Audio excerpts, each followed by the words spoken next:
اور جو کچھ خداوند نے موسیٰ اور اپنی قوم بنی اسرائیل کے لیے کیا، اور جس طرح سے خداوند نے اسرائیل کو مصر سے نکالا، سب موسیٰ کے خسر یترو نے جو مدیان کا کاہن تھا سنا۔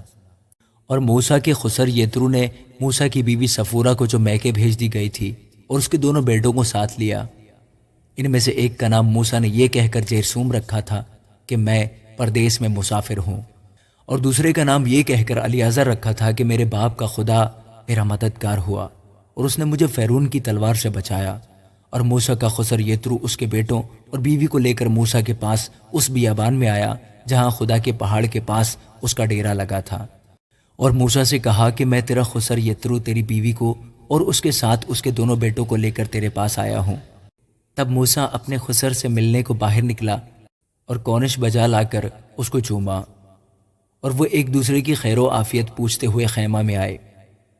اور موسیٰ نے اپنے خسر کو بتایا کہ خداوند نے اسرائیل کی خاطر فرعون کے ساتھ کیا کیا کیا، اور ان لوگوں پر راستہ میں کیا کیا مصیبتیں پڑیں، اور خداوند ان کو کس کس طرح بچاتا آیا۔ اور یترو ان سب احسانوں کے سبب سے جو خداوند نے اسرائیل پر کیے کہ ان کو مصریوں کے ہاتھ سے نجات بخشی، باغ باغ ہوا۔ اور یترو نے کہا کہ خداوند مبارک ہو جس نے تم کو مصریوں کے ہاتھ اور فرعون کے ہاتھ سے نجات بخشی، اور جس نے اس قوم کو مصریوں کے پنجہ سے چھڑایا۔ اب میں جان گیا کہ خداوند سب معبودوں سے بڑا ہے، کیونکہ وہ ان کاموں میں جو انہوں نے غرور سے کیے ان پر غالب ہوا۔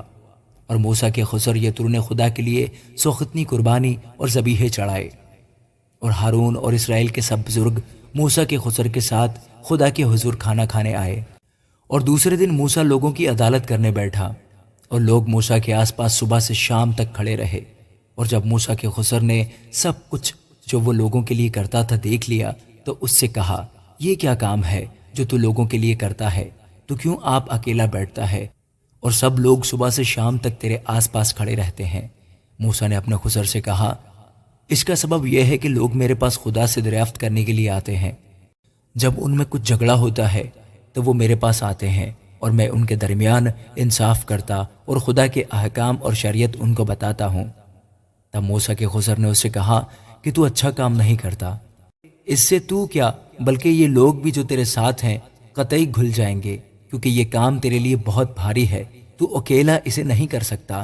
سو اب تو میری بات سن، میں تجھے صلاح دیتا ہوں، اور خدا تیرے ساتھ رہے تو ان لوگوں کے لیے خدا کے سامنے جایا کر اور ان کے سب معاملے خدا کے پاس پہنچا دیا کر، اور تو رسوم اور شریعت کی باتیں ان کو سکھایا کر، اور جس راستہ ان کو چلنا اور جو کام ان کو کرنا ہو وہ ان کو بتایا کر۔ اور تو ان لوگوں میں سے ایسے لائق اشخاص چن لے جو خدا ترس اور سچے اور رشوت کے دشمن ہو، اور ان کو 1000 اور 100 اور 50 اور 10 آدمیوں پر حاکم بنا دے کہ وہ ہر وقت لوگوں کا انصاف کیا کریں، اور ایسا ہو کہ بڑے بڑے مقدمے تو وہ تیرے پاس لائیں اور چھوٹی چھوٹی باتوں کا فیصلہ خود ہی کر دیا کریں۔ یوں تیرا بوجھ ہلکا ہو جائے گا اور وہ بھی اس کے اٹھانے میں تیرے شریک ہوں گے۔ اگر تو یہ کام کرے اور خدا بھی تجھے ایسا ہی حکم دے تو سب کچھ جھیل سکے گا، اور یہ لوگ بھی اپنی جگہ اطمینان سے جائیں گے۔ اور موسیٰ نے اپنے خسر کی بات مان کر جیسا اس نے بتایا تھا ویسا ہی کیا۔ چنانچہ موسیٰ نے سب اسرائیلیوں میں سے لائق اشخاص چنے اور ان کو 1000 اور 100 اور 50 اور 10 آدمیوں کے اوپر حاکم مقرر کیا۔ سو یہی ہر وقت لوگوں کا انصاف کرنے لگے۔ مشکل مقدمات تو وہ موسیٰ کے پاس لے آتے تھے، پر چھوٹی چھوٹی باتوں کا فیصلہ خود ہی کر دیتے تھے۔ پھر موسیٰ نے اپنے خسر کو رخصت کیا اور وہ اپنے وطن کو روانہ ہوا۔ آمین۔